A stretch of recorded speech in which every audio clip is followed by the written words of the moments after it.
सबसे बड़ी दौलत इस दुनिया में कहाँ है? कब्रिस्तानों में पड़ी है। क्यों? क्योंकि इल्म को सीने में लेकर दफन हो गए, मट्टी में मिल गए, किसी को सिखाए नहीं। आज इस ऑडिटोरियम में मैं यहाँ बैठकर आपको लेक्चर दे रहा हूँ, ये मेरे जहनों में नहीं था कभी, लेकिन ये अल्लाह ने प्लेटफॉर्म दिया है मुझे। क्यों?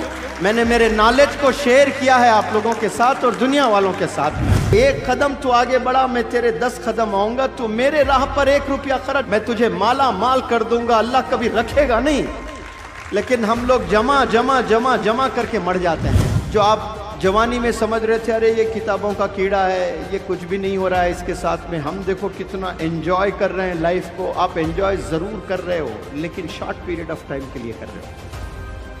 ये पूरी रेस्ट ऑफ द लाइफ करने वाला है। ये हैं इंडिया के मशहूर स्कॉलर मुनव्वर जमा। काश पाकिस्तान में ऐसा कोई स्कॉलर होता। मुनव्वर जमा के नज़दीक इस रूह ज़मी पे सबसे बड़ा बखील इंसान वो है जो आपके पास इल्म हो और आप दूसरों को ना सिखाए, उसी इल्म के साथ आपकी मौत हो जाए।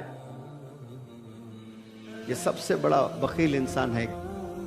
सबसे ज्यादा दौलत कहां है, ये सवाल पूछा गया, जवाब आया कब्रिस्तानों में है। क्यों? इल्म को लेकर दफन हो गए, सिखाए नहीं किसी को। समझ आ रही है बात आपको? सबसे बड़ी दौलत इस दुनिया में कहां है? कब्रिस्तानों में पड़ी है। क्यों? क्योंकि इल्म को सीने में लेकर दफन हो गए, मट्टी में मिल गए, किसी को सिखाए नहीं। तुम में से बेहतर इंसान वो है जो कुरान को सीखे और सिखाए। इसका मतलब सिर्फ कुरान नहीं, अच्छा इल्म भी सीखे और अच्छा इल्म भी सिखाए। आपको फायदा होने वाली चीज आप सीखें और दूसरों को सिखाए। बखालत, कंजूसी, अगर मैं सिखाऊं तो वो टॉप कर जाएगा, मैं सिखाऊं तो ये टॉप कर जाएगी। हाँ, जरूर हो सकता है कि वो टॉप करेगी और आप पीछे रह जाओगे। कुछ दिन पहले, कुछ हफ्ते पहले आप क्लास की टॉपर थी और वो उसका नंबर 5 था आपके सहेली का।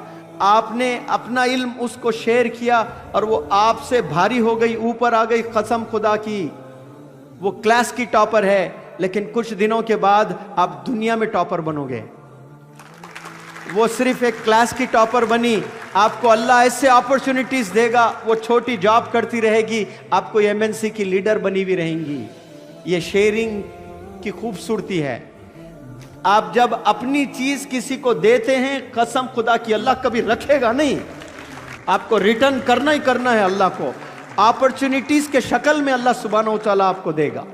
ऐसे अपॉर्चुनिटीज जो आपके जहन ने कभी तसव्वुर भी नहीं किए होंगे कि मुझे ये भी प्लेटफॉर्म मिलेगा।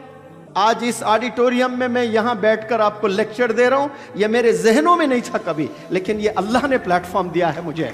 क्यों? मैंने मेरे नॉलेज को शेयर किया है आप लोगों के साथ और दुनिया वालों के साथ में। दफन ना करो, अपने सीनों में मत रखो, देना सीखो लोगों को।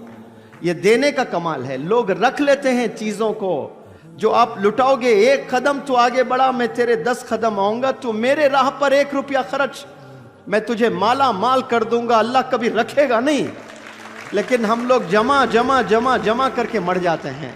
हम लुटाने वाले नहीं हैं, हम शेयर करने वाले नहीं हैं। हमने नॉलेज को शेयर करना है, फिक्र करना मेरे रूममेट्स भी मुझसे बेहतर हो जाए, मेरे नीबर्स मुझसे बेहतर हो जाए। आज नीयत कितनी छोटी है हमारी।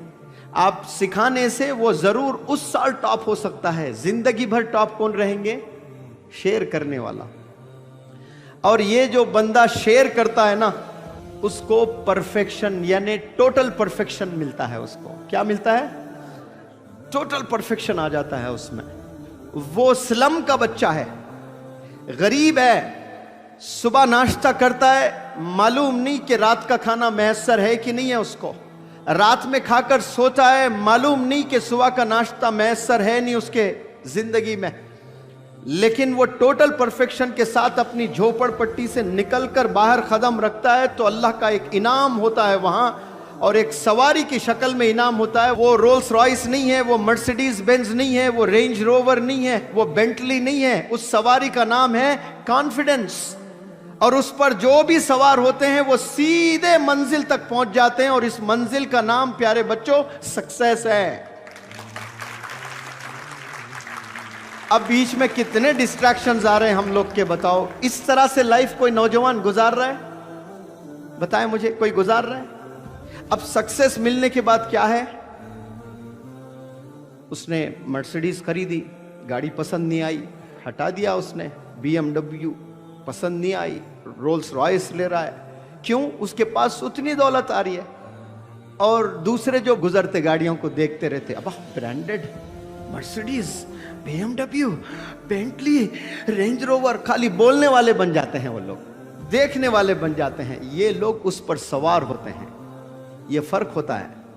जवानी में जो सही वक्त गुजारते हैं वो अच्छी, वो पेरिस जा रहा है, और हम लोग ख्वाब है कि एक दफा पेरिस चला जाऊं, एक दफा स्विट्जरलैंड जाऊं। ये साल में 4 दफा जा रहा है बिजनेस ट्रिप पे स्विट्जरलैंड, और आपका ड्रीम ही है। कभी पासपोर्ट नहीं बना पाए आप, स्विट्जरलैंड क्या जाओगे?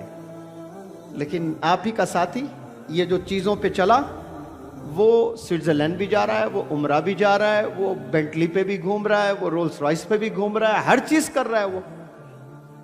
जो आप जवानी में समझ रहे थे, अरे ये किताबों का कीड़ा है, ये कुछ भी नहीं हो रहा है इसके साथ में, हम देखो कितना एंजॉय कर रहे हैं लाइफ को। आप एंजॉय जरूर कर रहे हो, लेकिन शॉर्ट पीरियड ऑफ टाइम के लिए कर रहे हो। ये पूरी रेस्ट ऑफ द लाइफ करने वाला है। और फिर अपनी जनरेशन को अच्छी तालीम देगा, खुशियां देगा। आप शादी तो करोगे, बीवी को खुशी नहीं दे सकते, बच्चों को अच्छे कॉलेजेस में, स्कूल्स में पढ़ा नहीं सकते। क्यों? है नहीं आपके पास। अच्छी बीवी गोरी चाहिए, कलीदार नाक, लेकिन खुशी नहीं दे सकते आप। वो बोलेगी मुझे पेरिस ले जाओ, नहीं ले जा सकते आप, है ही नहीं आपके पास में, वो सकत नहीं है आप में, कहां ले जाओगे आप? ये क्यों हो रहा है ऐसे?